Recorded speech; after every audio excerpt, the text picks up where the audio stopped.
How's it going, everyone? We have a few Helldivers 2 updates and notes to go over in this video, a few tweets from the CEO, a little bit of a heads up ahead of the release of the Warbond that is coming up very shortly. This is a brand new Warbond, cutting edge, a bunch of new weapons will be rolling out as a part of this Warbond. They haven't gone in depth with everything, but there are some notes as far as some stuff to expect, and we do have some updates on sales numbers for the game as well, and that's looking very strong, continuing to have a sizable amount of momentum. Obviously not as strong as when, let's say, it was at its absolute peak, but it is still retaining momentum at a healthy level and much better than a lot of other games, and that is the name of the game for a live service game, as we've mentioned before. I do want to mention off the top, our good friends at Green Man Gaming are selling Helldivers 2 at a bit of a discount if you're an XP member. XP membership is something you get if you do buy other titles at Green Man Gaming, and as you buy more stuff, you'll ultimately get XP member. It's 17% off for $33.19. If you're not an XP membership, unfortunately, the code MAR17 no longer works, so you gotta spend $40, but it's not taxed, so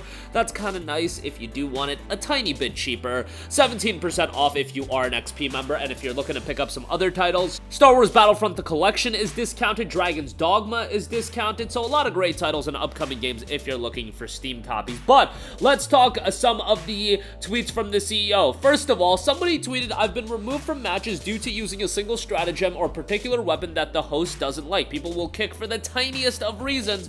On the upside, those matchups have been few and far between, but frequent enough to be notable." The CEO tweeted, "This is so shitty, also very hard to solve. We have some ideas, but no conclusion. You know what? Let's try this. Hivemind, do you have a design suggestion for how to improve this experience?" How about that? A developer and a CEO just outright tweeting, "We know this is an issue. How about we go to the consumer base and ask them, the customers, how about some ideas from you guys?"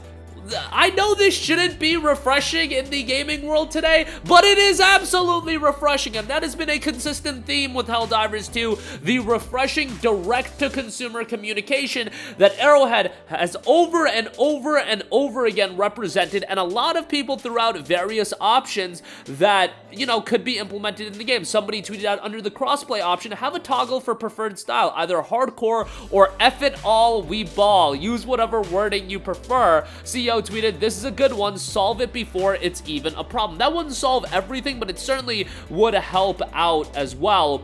Another user tweeted out, "Maybe have it where the kick just mirrors the instance you were on, migrates the player to that instance, and then drop pods the person back into the action with full gear they had on and whatever turrets and deployables were set up. Instead of kick, it's more like fork." CEO tweeted, "That's a good alternative." Seems like something that would be kind of difficult to implement, but again, another suggestion there. Somebody tweeted out, "The kick system needs to stay the way it is because a vote to kick like never works when people are trolling, especially if they are together." That is absolutely true. "I mostly play with friends or solo myself, but perhaps just calculating people's EXP and the samples they got when they were kicked would ease the bad feeling, so they get something for helping still. Yeah, that's why we have the system we have. The host is the owner of the game. It's their operation, and they decide, kind of like coming over to someone's house," which does make sense. And also, by the way, a big reason for kicking has still been the fact that people don't realize that samples are shared across the play session, and people think, "Oh, you're stealing my samples." Okay, everybody gotta relax about that. That's not the case. "Drone strike the players who kick for this and like reasons" is another tweet. "Keeping metrics for behavior and doing arbitration for certain bad behaviors risks is the system will be flawed and penalize nice users." Another user tweeted, "It would be helpful under recent teammates to highlight the person who just kicked you so you can block them in return and hopefully never get matched with them again." And the CEO tweeted, "It's a good idea. I like it." Another one, would it be possible to apply a way to personalize someone for kicking X amount of times within a given time frame? Say someone has 10 kicks within 30 minutes and gets flagged. It's a good idea to track it through telemetry and create some sort of analysis of this. Thank you for your input as well." A lot of other tweets are had. There's a ton of them. One option would be vote to kick. Again, that does have its issues, but something to think about. Another would be to allow someone to be kicked within X amount of a team kill, or if they've died a ton and are slurping up all the redeployments. Conditional kick, interesting and innovative. You know, the idea of kick for teammate kills, that is something to look at. Like, what would you guys put that number at? Because obviously, unintentional team killing does absolutely happen in this game. What is that threshold where it goes from unintentional to you're just griefing and you're trolling? Is it 3? Is it 5? I don't know. I've done 3 unintentional teammate kills before in a game, so if we're putting that number at 3, you know, there were times where, let's be real, I was being a little nonsensical, I was being a little out there. Maybe I should have played a little bit more safer, but 3, you know, I don't know if that number is low enough, or maybe to you guys it's more of a get good and don't kill your teammates. I don't know.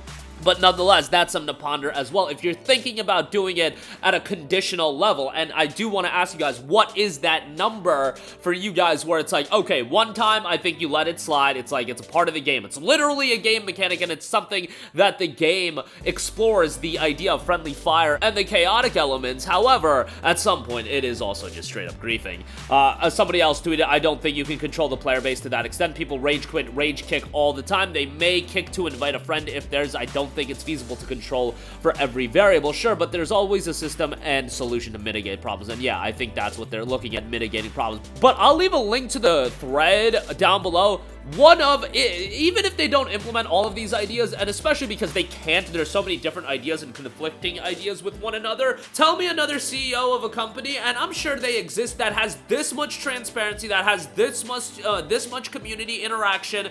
It probably exists, but man, it is an absolute elite level, and maybe it shouldn't be at an elite level. Maybe this should be the standard for video games across the board, and I get it that, you know, you don't want to use up all your free time just talking to the consumer base, but, you know, having that be an element of community interaction, just talking about the issues of the game just very transparently. Gotta give Arrowhead all the credit in the world for this, and, you know, they've just done a tremendous job as far as that's concerned. Somebody also asked, would you consider armor set buffs, perks to entice fellow Helldivers to wear a complete armor set? That would be kind of interesting, you know, having a complete uniform. However, it was just noted, not really. It doesn't make that much sense why matching clothing or armor would do anything special than it, well, matching. And yeah, I kind of agree with that, but still, it would be a pretty cool incentive to do it. So there you go with that. I do want to note, it is March the 11th as I'm recording this video. March the 14th is when the cutting edge Warbond will be dropping. This will be the first Warbond that is released post-game launch. Obviously, we had the base Warbond and then Steel Veterans, and now we have a new Warbond that will be released that you can buy with your super credits, either earned in-game, or you can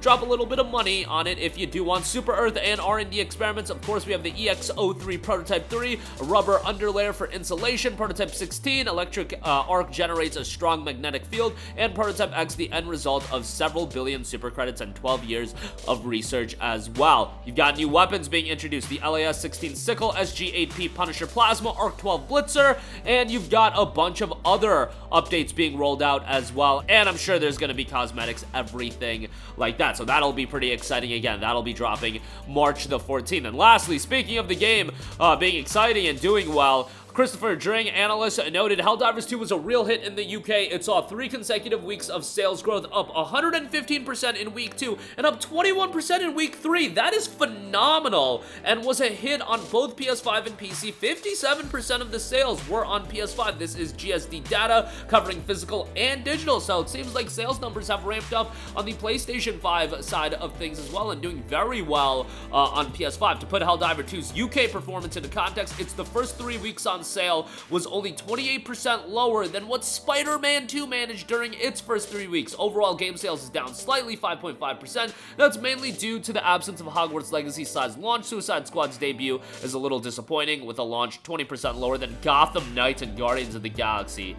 Aye, not to go on that tangent right now. That is a disgusting statistic, but you know, it is what it is. Skull and Bones also hasn't had a spectacular start. Its opening sales are 75% lower than what Sea of Thieves were. Another pirate game managed in 2018. P3R is at number 10, while Mario vs. Donkey Kong and Pacific Drift make the top 20. Palworld data is missing. Helldivers 2 crushing it is what is the main information, but man, Some of those other live service games, Suicide Squad and Skull and Bones, those are big budget games coming from very notable publishers, and in the case of Rocksteady, a very notable development studio as well. You know what Helldivers 2 does differently than Suicide Squad? Helldivers 2's essence hasn't been intact for it to shift to a live service game. Suicide Squad, from the essence of what Rocksteady put out in the past, the essence has been affected quite a bit. But that will be doing it for me. Again, quite a few Helldivers 2 updates and notes. Again, if you are an XP member at GMG, go check the game out a little bit cheaper. We do have some updates from the CEO as far as things like, you know, getting kicked from games and how we can mitigate just non-stop kicking. You can't completely ease that issue, but it is something that they can explore fixing. And the cutting-edge Warbond will be dropping in just a few days, and as far as analytics go, sales numbers go, game is doing incredibly well. That'll do it for me. Sound off with all of your thoughts in the comment section down below. Thank you for watching, and goodbye. Hey guys, we hope you enjoyed the video, and if you did, make sure to hit the subscribe button, and if you're already subscribed, do us a favor and hit the bell icon. This way you'll be notified whenever we post a new video. That's the best way to keep up with all of our uploads, and we usually try to upload 2 videos a day. And with the bell icon hit, you'll be notified whenever we do upload a video. As always, thanks for watching.